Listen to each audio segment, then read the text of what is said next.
Right, kia ora everyone. At this stage, you probably recognize me. I'm Jamie Simmonds, the documentation manager here at Author. I'm joined today by Abe Choksi, who's the head of the product team. Today, I'll be talking about the 2026 R2 release of Author, our second release for the year. I'll be discussing the main features and what you can enjoy in it. We do have a Q&A feature today, so please feel free to ask questions. Abe will be curating those, so don't panic if your questions don't come through right away. They will eventually, and I'll answer them as I can throughout the webinar. So this is what I'll be discussing today. We'll start with CoAuthor, which is our AI assistant that's now available directly inside the author editor. It's going to be one of the key features of our session today, and we'll include a demo. Then we'll move on to some usability improvements inside of the reviews module. Some translation enhancements for the some usability improvements for the reviews module. Then we'll discuss the HideUI plugin, which we're making more widely available. I'll talk briefly about some enhancements to the translations module, as well as the AIT API, which is the API that Author Cloud uses. I'll touch briefly on our brand refresh for all of our modules, and then go over some other enhancements and bug fixes.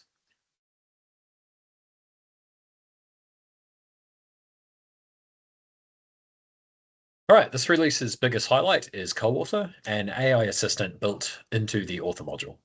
CoAuthor helps your authors to review and improve content by providing AI-generated answers grounded in your organized published content and whatever topic they happen to have open.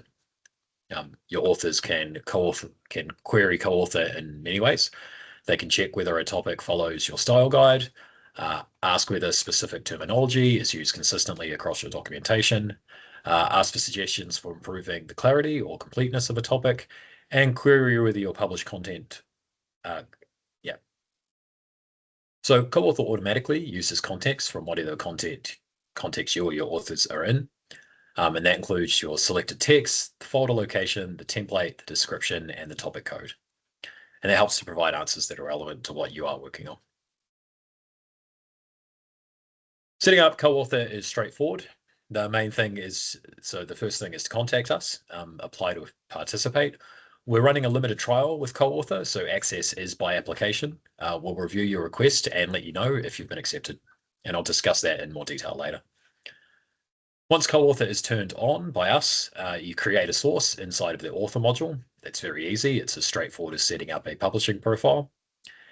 And once you've done that, you publish to that source, just like you would any other publishing profile. So it's just like publishing a PDF or a Magellan website.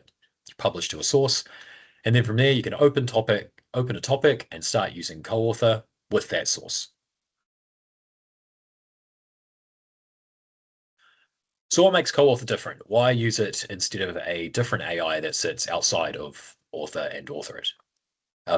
We can use CoAuthor inside of the author module.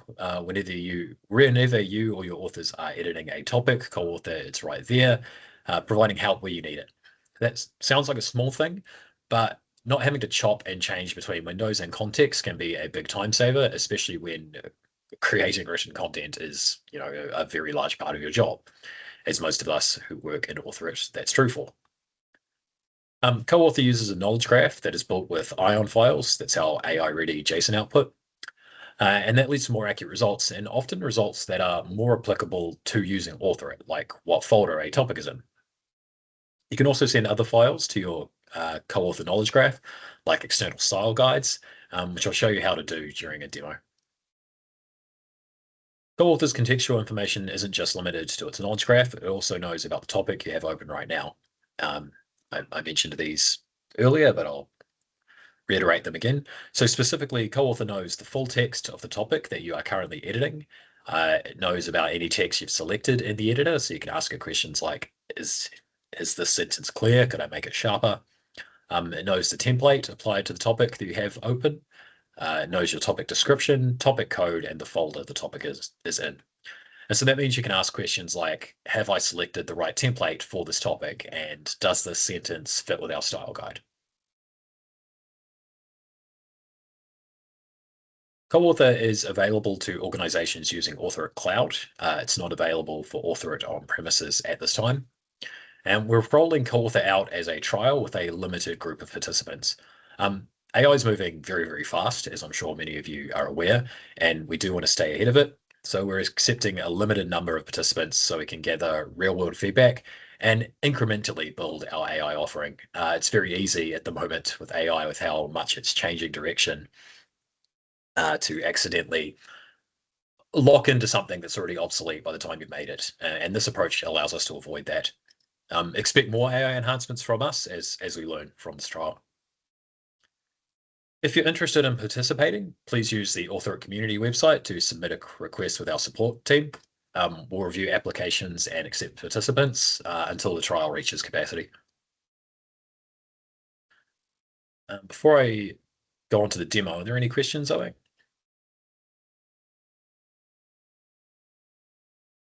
No? No, there are no questions. Great. Makes my life easy. I see we've had a few more people join, which is good because they're joined just in time for the demo.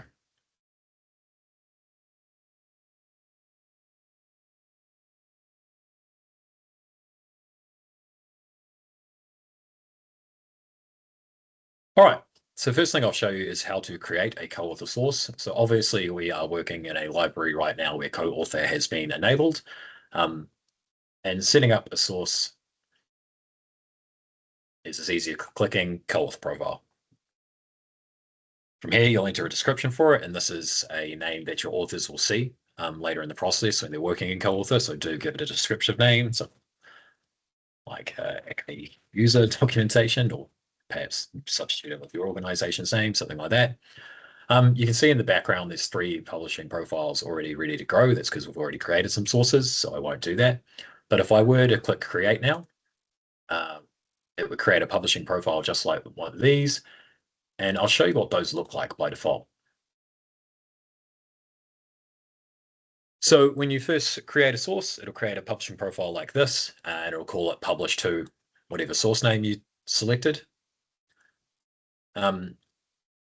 It'll apply it to no books or templates right away, and that's a nice little way to put the brakes on and make sure no one publishes to the source before you're ready. So you'll need to come in and either add some books or templates that it applies to, or click all books if you're not too phased.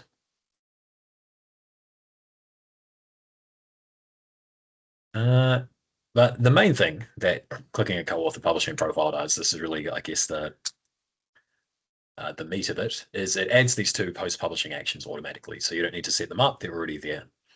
And the first one just creates an ION file. And the second action sends that ION file to Writer, to Writer AI when you publish. Writer AI is the AI powering co-author, which I'll talk about a little bit more about later.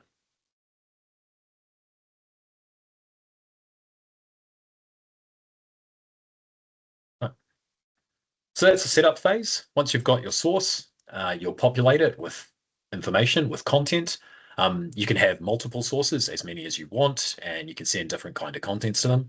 So you can break up your sources based on however it makes sense to break up your queries. That could be by department, that could be by product.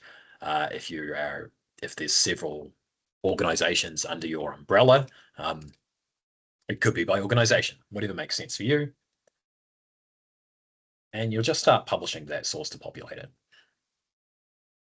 So example co-author source is going to be the one I'm going to use today.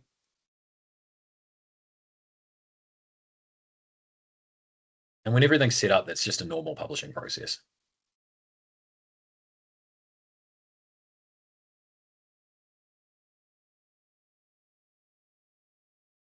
After you've published your source, that's when you can start really using co-author and querying it against that source. It's called source because it is a literal source of information, right? It's a source of information for your authors, and you provide information to that source so that other people can query it. So here's a nice blank topic I have. If you haven't published anything to your source, it will appear empty, so authors won't be able to use it. They'll get a message just telling them what needs to happen, typically that they need to contact a library administrator. But as I said, I've got my CoAuthor source that's already published, populated.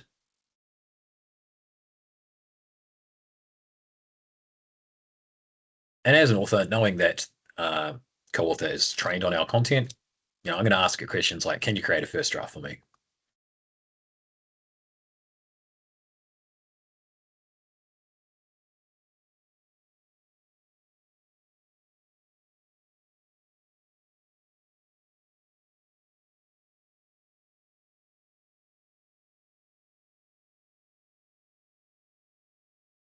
Well, I'll get one. I'll copy and paste that into the topic if I like it, and then make whatever kind of edits I need, or maybe I'll ask follow-up questions of CoAuthor if there's something I wanted to change. But let's say for the sake of debate, we're okay with that.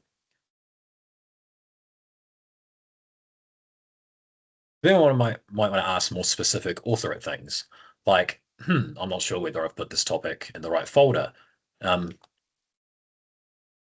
Maybe I could ask it.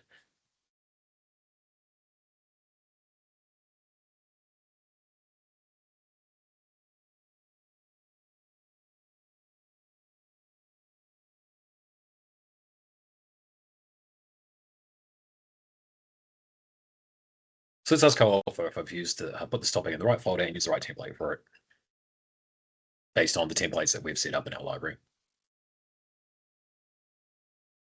Okay, this folder is specifically for the X3001, so X3001 Ditto manual for the folder name. Just to prove that's correct. Yep, that is the folder we're in.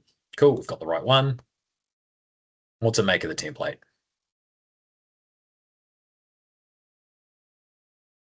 Did a task. This topic is about assembling a device, which is action-oriented, so that's correct. Great, awesome. So that's a couple of examples of how you can use CoAuthor in unique ways that kind of are specific to the author and context.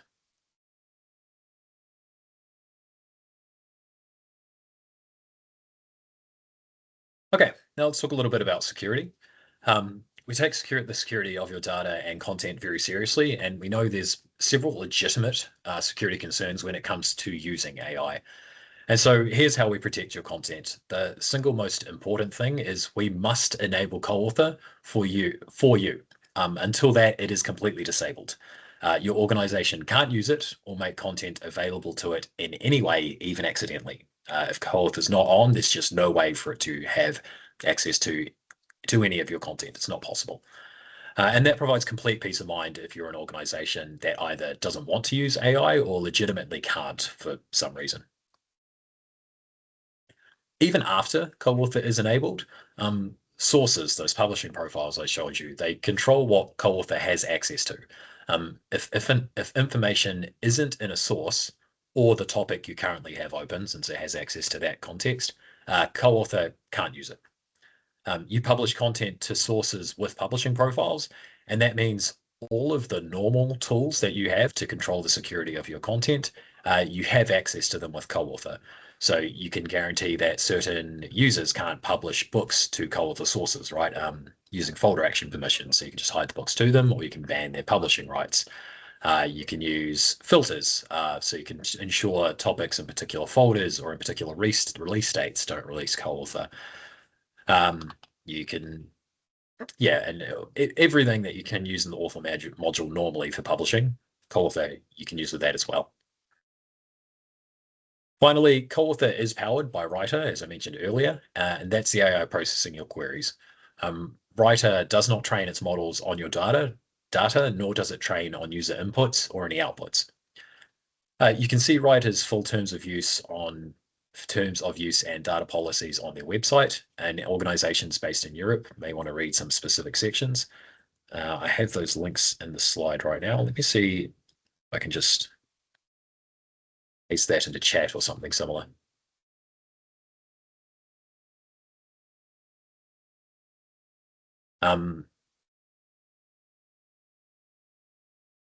Chat's turned off this meeting. That's all right. I can put it in the published comments. So the two links that are there, right, Jamie? Yeah, yes, please. All 4 links if you can. I know this is our European customers, and Writer actually has a specific section in their terms of use on European-centric concerns, GDPR, that sort of thing. I'll just add them in a bit. Perfect, thank you.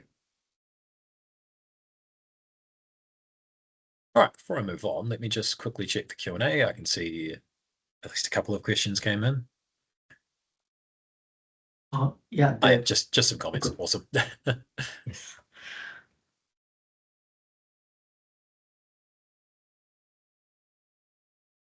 Okay. All right, let's move on to the usability enhancement for the review module, or reviews if you use author on premises. So 2026 R2 comes with several usability improvements for this module across a range of areas. The most important is editors will move topics from the editorial stage to the complete stage now by clicking a button. That's actually an action that's performed in the author module. If you don't use the review module, it basically moves topics through different stages and release states, draft, review, editorial, done. And previously that's happened going from editorial to done has happened automatically whenever a topic has had no more review suggestions on it. That sounded great in theory, but in practice, we found topics were moving to the complete stage before editors were actually ready. And it was often not as straightforward as you might think when a topic would and would not go from editorial to complete. Now we've simplified that, it's just a button. So inside of the author module, your editors will edit topics as they need, accept and reject suggestions, make whatever other changes they like, and then click complete editorial. That moves the topic to the complete stage and whatever release date is assigned for that. As well as that, whenever you create a review, there's now a now option. So before you had to enter a time manually, and it was a bit tedious if you wanted to enter the current time to just start your review immediately.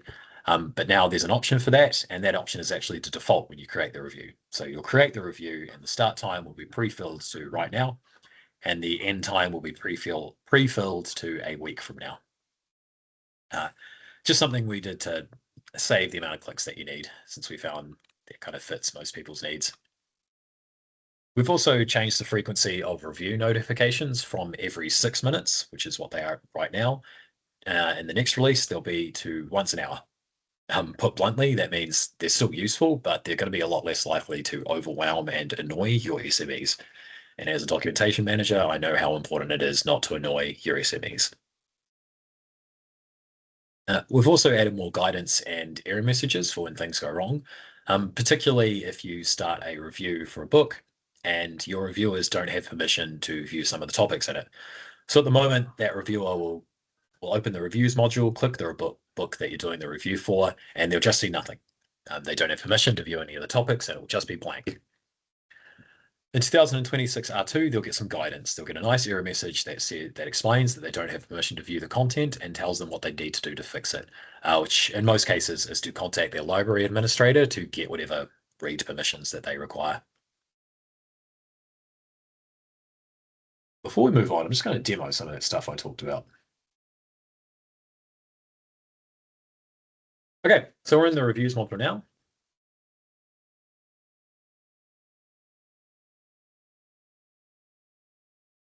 I'm going to quickly start a review for a book. Just going to make myself mandatory reviewer.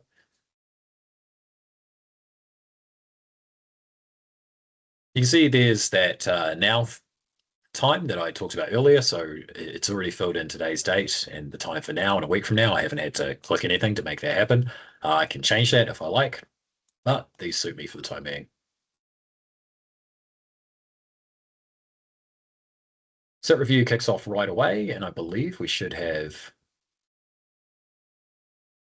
here we go, at least one topic. We've got a few actually, but here's this one will do.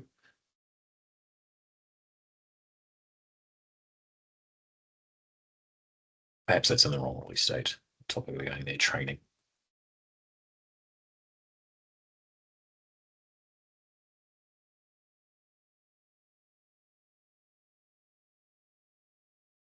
Actually, that still works. Sorry.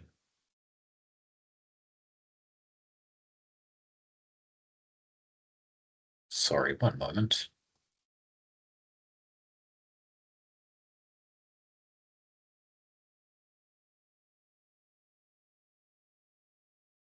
just need to put that topic in review.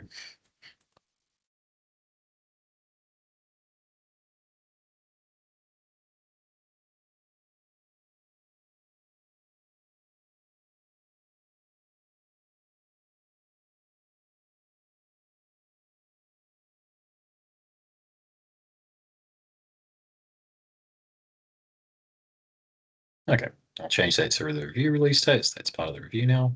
Perfect. That book's open for when shortly.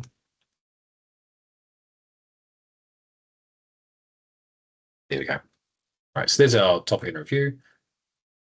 I'll make a quick suggestion.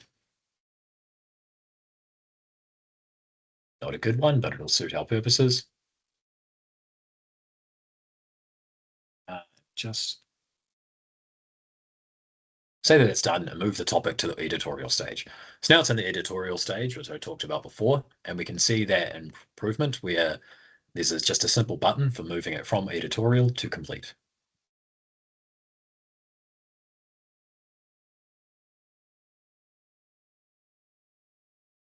The topic in blue.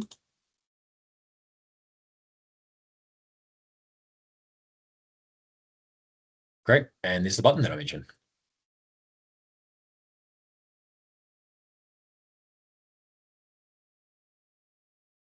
So before that could be a bit confusing and it would happen automatically. Now it's just a simple button click.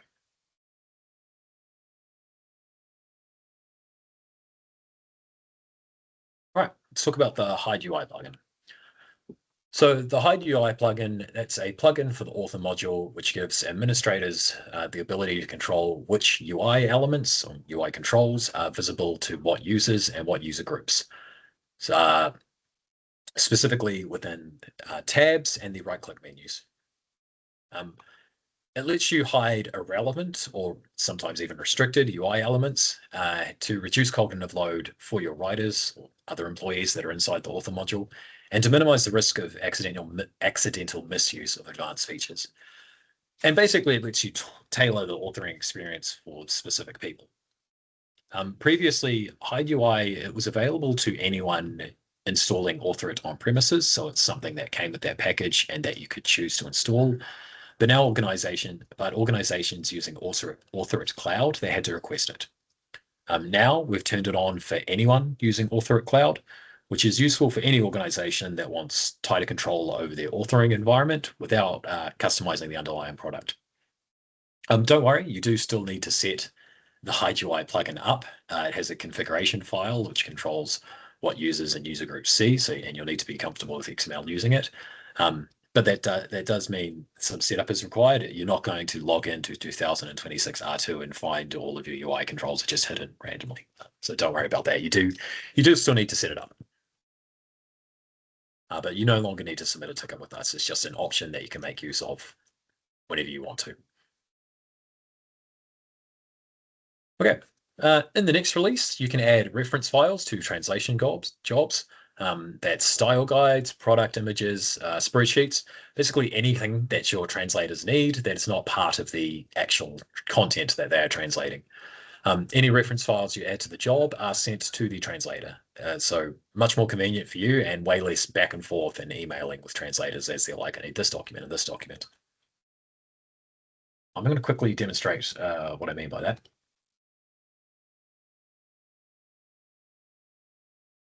So this is a translations module in AuthorIt Cloud, but obviously this also applies to AuthorIt on premises for the localized module. So if I create a new translation job now, there's reference files tab right there, and I can add anything from my local computer.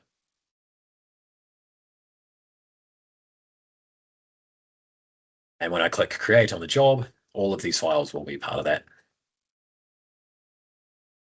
The AIT API, which is the API for AuthorIt Cloud, that now also returns additional job notes on any endpoint that returns the translation job object. For those of us who are a little bit less technical, that basically means if you've used the AIT API to automate part of your translation job workflow, that automation can now include additional job notes. 2026 R2 features a brand refresh across all of our products and modules, on-premises, cloud, localized reviews, everything.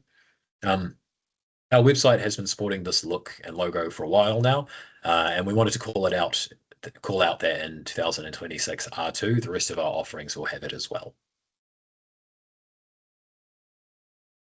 For this slide, I'm going to quickfire some enhancements. We've added a new option to hyperlinks to let you hide URLs in new word outputs. It's something a lot of you have asked for, and this option, it lets you hide ugly long URLs and create links that are more closer to what you see on a web page, right? Just some text that's a different color, depending on how you've styled it with your word template, and an underline. Essentially, the slide shows you the difference, right? So right now in New Word, it often looks like visit our website with some brackets and then a long URL. Now, if you want to, if you configure it correctly, you can have that link to a website just looking like just a regular link. For Magellan websites, the theme config file now has options for now lets you control how many items are visible in your landing page rotator. So right now that's locked to 3, but in the next release you can have up to 8 or as little as none. In the past it has been possible to set that up, but you've had to do it with CSS, and it was very difficult and error prone. Another improvement for Magellan websites is right now it's possible for visitors to your website to navigate directly to the HTML file of a topic. It isn't especially common, but it can happen, especially through search engines. So if I use our own AIT API developer website as an example, visitors can navigate directly to this page.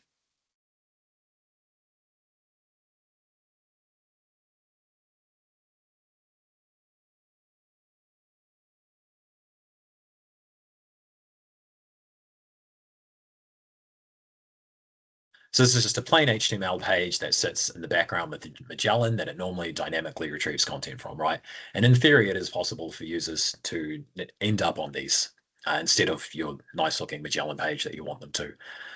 In 2026 R2, in that version of Magellan, anyone who navigates to a location like this, they will be redirected to the right place. So if they go here, they'll end up here, which is the equivalent location inside of the actual Magellan shell, and that redirection just happens automatically. Finally, in the author module, the Library Explorer now has a created by column, so you can easily see who has created a particular object. It's hidden by default, but you can choose to display it. I may as well demonstrate that quickly.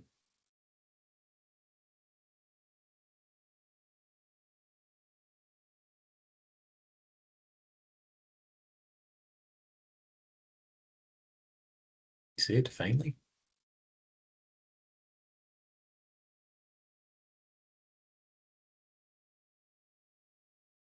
There we go.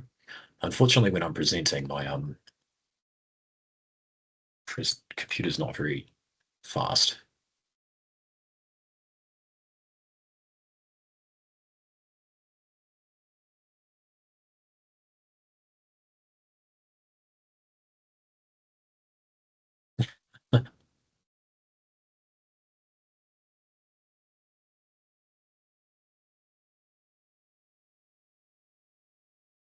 There we go.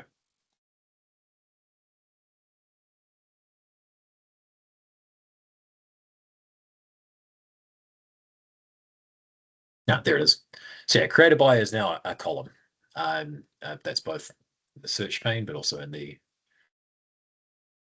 Library Explorer. As I said, it's hidden by default, but you just show it like this. And then click. Okay, that's it for the main presentation. Before I wrap things up, do you have any questions I can answer? Yes, we did have a bunch of questions. I have published and answered them, but it may be a good idea to just go through them individually. It's in Cool. the You've published section. given the links to the writers. That's good. Author review improvements sound good. However, we find it difficult to add info for new topics or comment on images. How have these improved?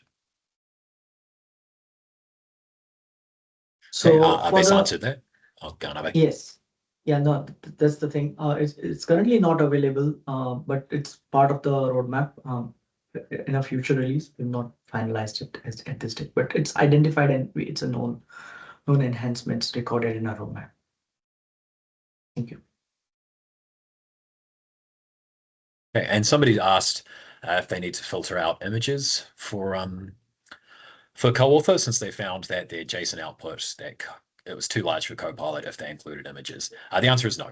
CoAuthor does that for you automatically, so there's no need there. Okay, brilliant. That's everything, I believe. Sorry to the people who've just joined us. We're wrapping up fairly early on this one. Thank you so much for everybody who attended today. We'll get out. Oh, go on, Abe. There's just one more comment. Is it planned to deploy the CoAuthor feature on premises, and then it's currently only cloud? Just wanted to make sure. No problem. Thank you. Yeah, thank you for taking the time for joining us. Look forward to seeing you to the next one.